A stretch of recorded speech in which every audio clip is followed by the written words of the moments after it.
Site ಬೇಕಾಗಿದೆ ನಮ್ಗೆ ಅಂತೇಳಿ ಬರ್ತಾರೆ. ನಾನು ಸೈಟಿನ ವ್ಯವಹಾರ ಎಲ್ಲ ಮಾಡೋದಿಲ್ಲ, ನೀವು ಬೇರೆ ಯಾರ ಹತ್ರ ಆದ್ರೂ ಹೋಗಿ ಅಂತಂದಾಗ ಅವರು ಆ ಭಾಗ್ಯಲಕ್ಷ್ಮಿ ಅವ್ರ ಗಂಡ ನರೇಶ ಏನಿದ್ದಾನೆ, ಆ ಹುಡುಗ ನಾವು ಚಿಕ್ಕ ವಯಸ್ಸಿಂದ ಜೊತೆಲೆ ನಮ್ ಜೊತೆಲಿ ಬೆಳೆದಂತ ಹುಡುಗ, ಆ ಹುಡುಗ ಬಂದು ರಿಕ್ವೆಸ್ಟ್ ಮಾಡ್ತಾನೆ, ನೀವ್ ಹೇಳಿದ್ರೆ ಸ್ವಲ್ಪ ಯಾರಾದ್ರೂ ಪರಿಚಯ ಇರೋರು ಕಮ್ಮಿಗೆ ಕೊಡ್ತಾರೆ ಅಂತ. ಸರಿ, ನಾನು ಆ ಹುಡುಗನ ಮುಖ ನೋಡ್ಕೊಂಡು ಇಲ್ಲಿ ದೊಡ್ಡಬಳ್ಳಾಪುರದಲ್ಲಿ ರಾಜಣ್ಣ ಅಂತ ಒಬ್ರಿದ್ದಾರೆ, ಅವ್ರು ನಮ್ಮೂರಲ್ಲೇ ಒಂದು ಲೇಔಟ್ ಮಾಡಿದ್ದಾರೆ. ಆ ಲೇಔಟ್ ಅಲ್ಲಿ ಒಂದು ಸೈಟ್ ನ ಮಾತಾಡ್ಬಿಟ್ಟು 11 ಲಕ್ಷಗಳಿಗೆ ತೀರ್ಮಾನ ಆಗುತ್ತೆ. ತೀರ್ಮಾನ ಆಗಿ 5 ಲಕ್ಷಗಳು ಮುಂಗಡವಾಗಿ ಹಣವನ್ನ ಇವರೇ, ಯಾರು ನರೇಶ ಮತ್ತು ಭಾಗ್ಯಲಕ್ಷ್ಮಿ ಅವರೇ ತಗೊಂಡೋಗಿ ರಾಜಣ್ಣ ಅವ್ರ ಕೈ ಕೊಡ್ತಾರೆ, ನನಗ್ ಕೊಡೋದಿಲ್ಲ. ಅದು ಕೊಟ್ಟು 2 ದಿನಕ್ಕೇನೆ ಈ ಖಾತೆಗಳು ಸ್ಟಾಪ್ ಮಾಡ್ತಾರೆ. ಹಾಗಾಗಿ ಸೈಟ್ ರಿಜಿಸ್ಟರ್ ಆಗಲ್ಲ. ಸೈಟ್ ರಿಜಿಸ್ಟರ್ ಆಗದೆ ಇರುವಂತ ಟೈಮಲ್ಲಿ ಮತ್ತೆ 2 ಲಕ್ಷ ಶಾರ್ಟೇಜ್ ಇರುತ್ತೆ, ಇವ್ರ ಹತ್ರ 9 ಲಕ್ಷ ಇರುತ್ತೆ. 2 ಲಕ್ಷ ನನ್ನನ್ನು ಕೇಳ್ತಾರೆ. ನಾನು ಈ ಟೈಮಲ್ಲಿ ನನ್ನ ಹತ್ರ ದುಡ್ಡು ಯಾವ್ದು ಇಲ್ಲ, ಈ ಖಾತೆಗಳು ಸ್ಟಾಪ್ ಮಾಡಿದ್ದಾರೆ. ಅಷ್ಟೊಳಗಡೆ ಈ ಖಾತೆಗಳು ಬಿಡೋಷ್ಟೇ ನಾನು ಏನಾದ್ರು ನನ್ನ ಹತ್ರ ಅಡ್ಜಸ್ಟ್ ಆದ್ರೆ ಕೊಡ್ತೀನಿ, ಇಲ್ಲಾಂತಂದ್ರೆ ನೀವು ಬೇರೆ ಎಲ್ಲಾದ್ರೂ ಅಡ್ಜಸ್ಟ್ ಮಾಡ್ಕೊಳ್ಳಿ ಅಂತ ನಾನು ಅವ್ರಿಗೆ ಕ್ಲಿಯರ್ ಆಗಿ ಹೇಳಿರ್ತೀನಿ. ಅದಾದ್ಮೇಲೆ ಇವರು ಬಹಳ ಲೇಟ್ ಆಗ್ತಾ ಇದೆ, ನಮ್ಗೆ ಸೈಟ್ ಬೇಡ ಅಂತ ಹೇಳ್ತಾರೆ. ನಾನು ರಾಜಣ್ಣ ಅವ್ರಿಗೆ ಫೋನ್ ಮಾಡಿ ಹೇಳ್ತೀನಿ. ರಾಜಣ್ಣ ಅವರು ಅವ್ರ ಮನೆಗೇನೆ ತಗೊಂಡೋಗಿ 5 ಲಕ್ಷ ರೂಪಾಯಿನ ದುಡ್ಡನ್ನ ಅವ್ರಿಗೆ ವಾಪಸ್ ಕೊಟ್ಟಿರ್ತಾರೆ. ಸೊ ಅಲ್ಲಿಗೆ ವ್ಯವಹಾರ ಕ್ಲಿಯರ್ ಆಯ್ತು. ಇದಾದ್ಮೇಲೆ ಇವ್ರೇನ್ ಮಾಡ್ತಾರೆ, ಈ ಭಾಗ್ಯಲಕ್ಷ್ಮಿ ಅನ್ನೋ ಹೆಂಗಸು ನನಗೆ ಫೋನ್ ಮಾಡಿ ಪದೇ ಪದೇ ಫೋನ್ ಮಾಡ್ಬಿಟ್ಟು ಸಲಿಗೆಯಿಂದ ಅಥವಾ ಕ್ಲೋಸ್ ಆಗಿ ಮಾತಾಡಕ್ಕೆ ಟ್ರೈ ಮಾಡ್ತಾರೆ. ನನಗೆ ಅದು ಸ್ಟಾರ್ಟಿಂಗ್ ಅಲ್ಲಿ ನನಗೂ ಫ್ಲಾಶ್ ಆಗ್ಲಿಲ್ಲ, ಅರ್ಥ ಆಗ್ಲಿಲ್ಲ ಇವ್ರು ಈ ತರ ಒಂದು ಷಡ್ಯಂತರ ರೂಪಿಸ್ತಾರೆ ಅಂತ. ಆಮೇಲೆ ನಾನೇನ್ ಮಾಡಿದೆ, ಇವ್ರ ಫೋನ್ ಅನ್ನ ಬ್ಲಾಕ್ ಲಿಸ್ಟ್ಗೆ ಹಾಕ್ತೀನಿ. ಬ್ಲಾಕ್ ಲಿಸ್ಟ್ಗೆ ಹಾಕಿದ್ಮೇಲೆ ಅವರು ಹೊಸ 3-4 ನಂಬರ್ಗಳಿಂದ ನನಗೆ ಫೋನ್ ಮಾಡಿ ಮಾತಾಡಕ್ಕೆ ಪ್ರಯತ್ನ ಮಾಡ್ತಾರೆ.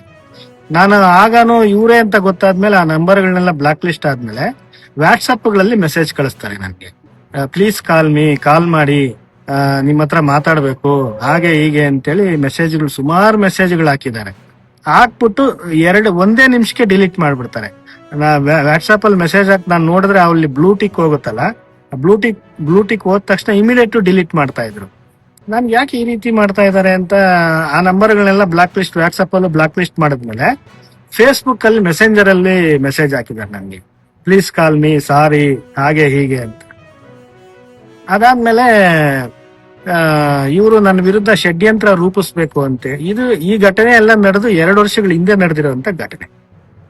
ಇವರು ಹೇಗಾದ್ರೂ ಮಾಡಿ ನನ್ನ ಹತ್ರ ದುಡ್ಡು ವಸೂಲಿ ಮಾಡಬೇಕು ಅಂತೇಳಿ ಹನಿ ಟ್ರಾಪ್ ಪ್ಲಾನ್ ಮಾಡ್ಬಿಟ್ಟು ಹಣಕ್ಕೋಸ್ಕರ ಬ್ಲಾಕ್ ಮೇಲ್ ಮಾಡಿ ನನ್ನನ್ನ 6ನೇ ತಾರೀಕು, ನಮ್ಮೂರಲ್ಲೇ ಇದ್ದಂತ ಮಹಿಳೆ 6ನೇ ತಾರೀಕು ಅವರ ತವ್ರ ಮನೆಗೆ ಹೋಗಿ ಎಲ್ಲೋ ಒಂದ್ ಕಡೆ ನಿಗೂಢವಾದಂತ ಜಾಗಕ್ಕೆ ಹೋಗ್ತಾರೆ. ಇದೇ ತಿಂಗಳ 6ನೇ ತಾರೀಕು ಹೋಗ್ಬಿಟ್ಟು ಇವ್ರ ಗಂಡ ನರೇಶು ಮತ್ತೆ ಇವ್ರ ಅಣ್ಣಂದ್ರು ಇಬ್ರು, ಅಮ್ಮ ಮತ್ತೆ ಇವರ ಜೊತೆಗೆ ನಮ್ಮ ಸ್ಥಳೀಯ, ನಮ್ಮ ಊರಿನ ಪಕ್ಕದವ್ರು ಒಬ್ರು ಇದ್ದಾರೆ, ನಮ್ಮ ಸಮುದಾಯದವ್ರೆ, ಅವರು ಇವ್ರ ಜೊತೆಗೆ ಸೇರ್ಕೊಳ್ತಾರೆ. ಅವರು ನಮ್ಗೆ ಶತ್ರುಗಳು, ಸ್ವಲ್ಪ ನಮ್ಮ ಬೆಳವಣಿಗೆಯನ್ನ ಸಹಿಸಲಾಗದೆ ಇರ್ತಕ್ಕಂತ ವ್ಯಕ್ತಿಗಳು.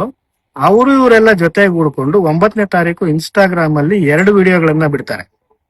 ಮೊದಲನೇ ವಿಡಿಯೋದಲ್ಲಿ ನಂದು ಫೋಟೋ ಹಾಕ್ಬಿಟ್ಟು ಈ ಸ್ವಾಮೀಜಿ ಅವ್ರು ಒಳ್ಳೆಯವರು ಅಂತ ಹೇಳಿ ಅಷ್ಟೇ ಇರುತ್ತೆ ಒಂದು ವಿಡಿಯೋ.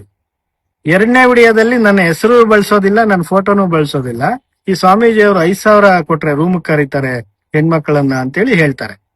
ಇದು ಆತರ ನಾನೇನಾದ್ರೂ ಅವ್ರ ಹತ್ರ ಹೇಳಿದ್ರೆ, ಆ ವಿಡಿಯೋ ಅಥವಾ ಏನಾದ್ರು ಇದ್ರೆ, ಅದು ಸಾಕ್ಷಿ ಇದ್ರೆ ಅದು ತೋರಿಸ್ಲಿ. ನನಗೆ ಸಾಕಷ್ಟು ಹೆಣ್ಮಕ್ಳು, ನಮ್ಮ ಕಮ್ಯುನಿಟಿ ಅವರು, ಬೇರೆ ಕಮ್ಯುನಿಟಿ ಎಲ್ಲಾರು ಪರಿಚಯ ಇದ್ದಾರೆ. ನಾನು ಯಾವತ್ತೂ ಅವ್ರ ಹತ್ರ ಯಾವ ಹೆಣ್ಮಕ್ಳನ್ನ ಹತ್ರನೂ ಆತರ ಮಾತಾಡಿಲ್ಲ.